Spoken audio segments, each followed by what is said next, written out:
What's up, everybody? Tony Wiggins here with Locked On Jaguars. The Jags lose a clunker and find themselves in an unfortunate, familiar spot. I'll tell you what that is in just a second here on Locked On Jags. You are Locked On Jags, your daily Jacksonville Jaguars podcast. Part of the Locked On Podcast Network, your team every day.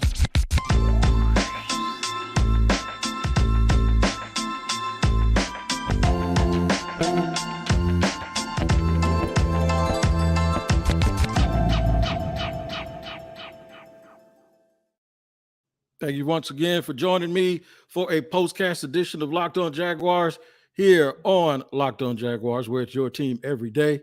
We thank you for making us your first listen. You are making yourself your unfortunate first listen with a headache today because the Jaguars did exactly what I talked about last week. They came out and they played like the old Jaguars. They were not able to be a front runner. They don't know how to be a front runner. They don't know how to be a favorite. They lose the day to the Houston Texans, 13-9, in what was really probably their most disheartening performance that we've seen this year, easily this year. So I know I often give you a silver lining at the end. I'll give you a little one right now. They've lost 3 games by 1 score in each game. All right, that's enough for silver lining, right? Okay, here's the bad part.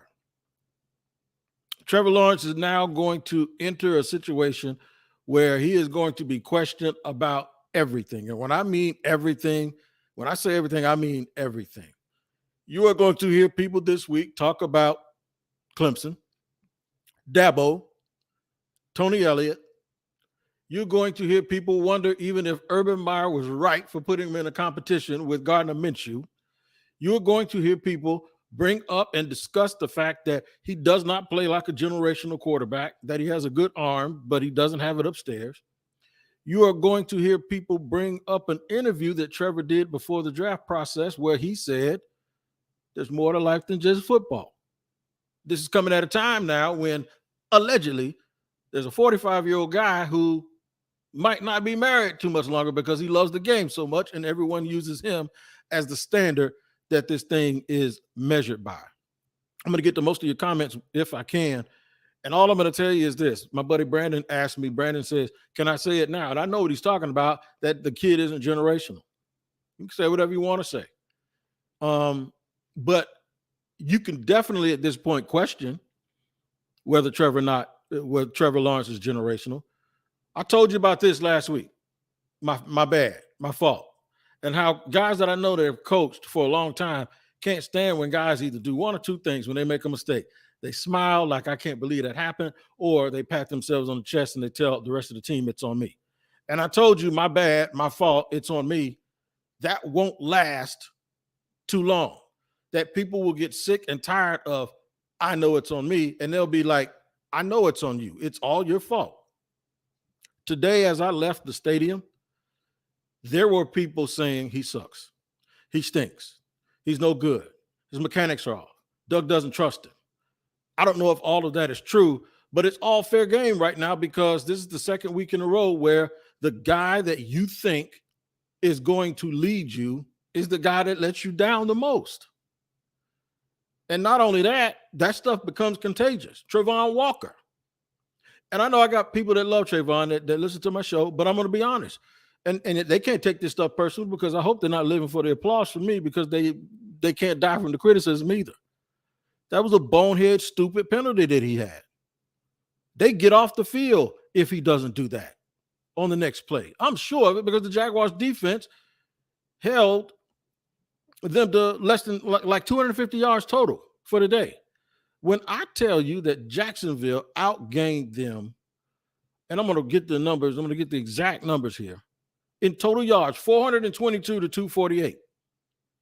422 yards to 248 yards, the Jaguars outgained the Texans. Here's the difference. Time of possession goes to the Texans, 31 minutes to 28 minutes. Not that bad. But with that big difference in yards, why did they have the ball more than the Jaguars and the Jaguars add more yards than them? I'll tell you why.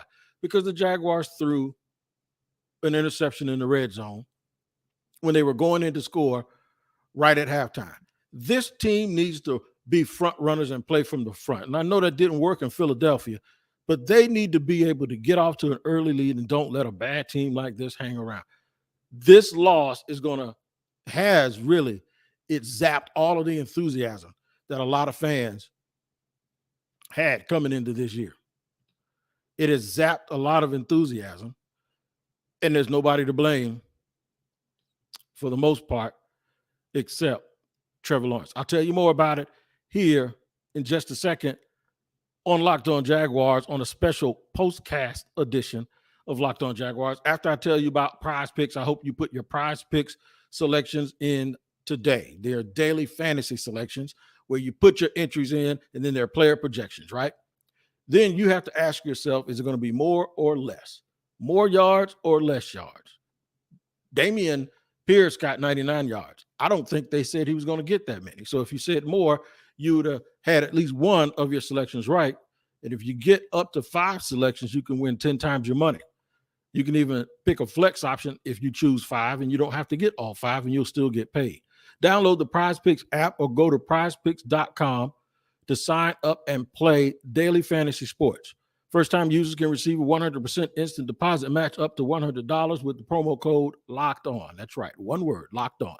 If you deposit 100, Prize Picks will give you 100. If you deposit 50, Prize Picks will give you $50. Don't forget to enter the promo code Locked On and sign up for an instant deposit match of up to $100. And make sure you guys try those Built Bar Puffs at Built Bar. If you haven't tried the Built Bar Puffs yet, you're depriving yourself of one of life's greatest joys. And guess what? There's a new flavor. It's the indulgent cookie dough covered in chocolate. That's right. Built has done it again. It is soft, chewy, delicious, great texture, and it has the same nutritional value that the Built Bars have. About 160 calories only and a whopping 15 grams of protein. That's right. You can take them for lunch, take them for post-workout, eat them in between lunch and dinner, or after you work out, and they'll be good for you. You're going to love the new cookie dough chunk puff. Whether you need a snack for your workout or a late night treat, just grab a quick bite at built.com. What you do is go to built.com, use the promo code LOCKEDON15, and you're going to get 15% off your order. Once again, that's LOCKEDON15 to make sure you get a 15% discount of your Built Bars. Make sure you try that cookie dough chunk puff. I think you'll enjoy it. All right, you guys didn't enjoy that game today, and I don't blame you. We were in the box, up in the press box. It was just saying, this is a little lifeless, man. You know, they don't have any juice, and it seems like they were moving the ball. And despite the fact that Trevor Lawrence was high on a lot of passes, he was very, very high on a lot of passes. And he typically does that early in the games, and you think and hope that he'd settle down. There's something that's also super alarming about Trevor. And that is, especially when you sit 2 seats away from someone who has played the game and coached the game. And there's a guy in the booth today who was a long time, 30-year, 35-year NFL coach, who was extremely critical. And you could hear it in his voice. Throw it. And he throw it, and it's too late. He said, you got to see it earlier. You got him. You got to see it earlier. And you could see and hear, especially from the guys and the people that have played, that something just ain't right. Like by the time he sees stuff, and I mentioned this last week, that he was being too much of a pick and stick quarterback, waiting to see it and then letting the ball go. There was somebody earlier that says Doug doesn't trust him to throw intermediate routes. That's not true. And they said, well, teams are just sitting on underneath stuff. That's fine, because if he was just throwing underneath stuff, getting 4 or 5 yards a pop, they control the ball and then they score. The problem with him is overthrowing the ball, missing on those intermediate routes high when he has guys open, and throwing interceptions into the end zone, into the red zone. That's the problem. The other problem is when you think about Trevor Lawrence, he didn't lose very much in college, but when he did, he was awful. The games that he lost, he was terrible. So far in the NFL, the games that he's lost, he is terrible. And that goes back to that big gap between him playing good and him playing super, super poor, and how the super, super poor part has to come up in order for this team to be lifted. I told John Shipley, I said, Ship, Doug is going to make him throw this ball until he gets it right. And Ship looked at me and said, yep, he's going to keep calling these plays. He's not going to try to hide him. And if Trevor doesn't respond, you know what you're going to see?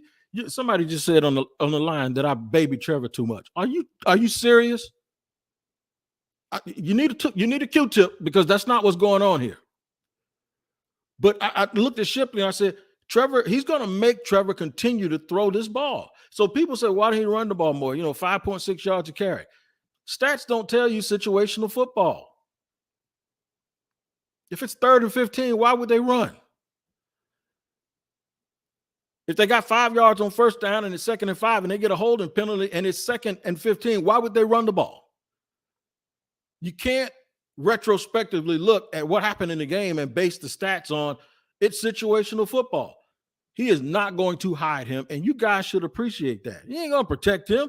You're a generational quarterback, supposedly, who was the number 1 overall pick. I'm going to call these same plays that I called for Nick Foles, and you're going to make these passes. And if you don't, guess what that's going to mean? Doug has a Super Bowl trophy. Ain't nobody with a brain going to end up questioning him, thinking that, okay, it's him. It's him. No, it ain't him. It's not him. It's not him at all. Antoine Jackson, you just told me that it's false. He only had 2 losses. And what did I tell you? In both of those losses, he was awful. Go back and look at it. He was absolutely terrible. I'm telling you. I feel you, Gerald. Gerald says this game has sapped me of any kind of energy and hope I had. So bitterly disappointing. What makes you feel so bad is when you play, there are certain guys you expect. They don't have to be great every week, but they can never be bad. And this is 2 weeks in a row. He's been atrocious. Trust me, sitting around a bunch of people that covered this game and that played this game, they're looking at it saying, he's awful. He's awful. The woke sports fan says Trevor's always been overrated. Justin Fields was a better player the whole life because, okay, he's bringing something else up in it. Have you seen Justin Fields this year, sir?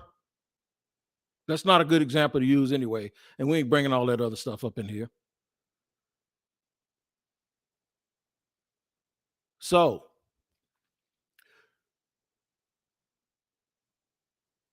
Trevor did not have a great game against Ohio State.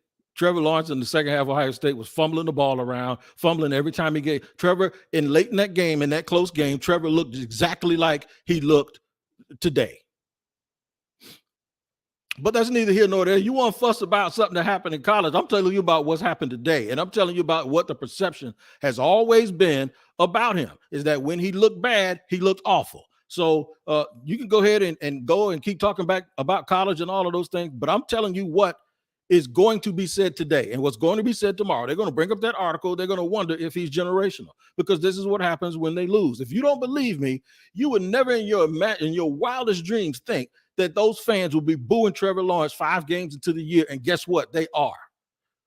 The reality is, I told you what I saw in preseason. I told you what I saw early. It looked good to me. I still believe in Doug Peterson to be able to get this thing right. But when you see what you saw today, I'm not going to come up here and sugarcoat it. Y'all can say I'm being negative all you want.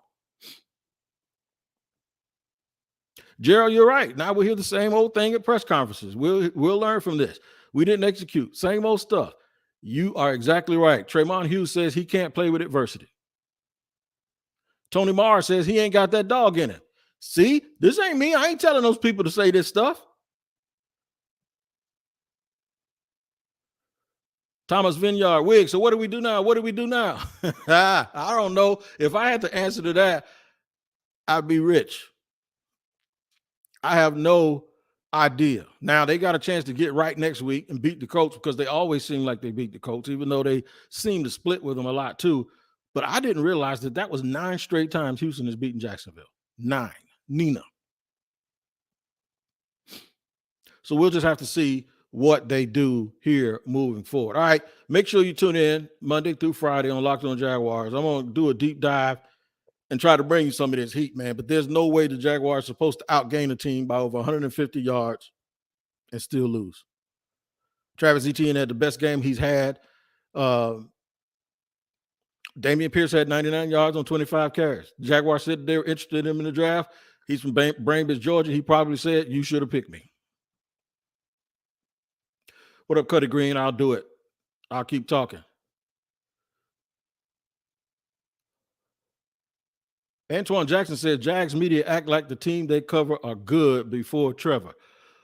Who you can put on some bifocals, go get a metal detector, go get 12 CNI dogs, and you won't find one media member that thought this team was good before Trevor Lawrence. So I ain't going for that either. Somebody says, where was J-Rob anyway? Well, he was on the bench because Trevor Etienne was hot. So Thomas Venue asked me that question. Look, we're going to do an extended show, a regular show tomorrow, Monday through Friday. Of course, you can find me at Locked On Jaguars, here on the Locked On Jaguars 2 YouTube page, wherever you get your podcast. Make sure you tune in tomorrow. Well, I'm going to take all these comments and we're going to bring I'm retweeting every negative comment about the Jaguars because you know why? When I was retweeting all the positive ones, so now I'm retweeting all the negative ones. Because I want the voice of the people to be heard about what they feel about this team. That was atrocious. That was awful. Now they're 2-3, under 500. Yeah, and Dreamer says the Titans are back on top of the division. Says where we belong. What are you even doing over here? Go listen to Tyler Rowland's show. All right, man, till tomorrow, you guys take care of each other and try not to have too much of a hangover about this. We'll have more to talk about. They only have one way to go but up. But one thing I'm going to tell you about, and a theme for the show tomorrow is this. Doug needs to keep making him throw. Don't try to hide him. Make him throw. Make him live up to all of these labels everyone has put on him, all of this stuff. Make him live up to it and see if he can stand the pressure. All right, man, I'm out of here, man. Y'all take care.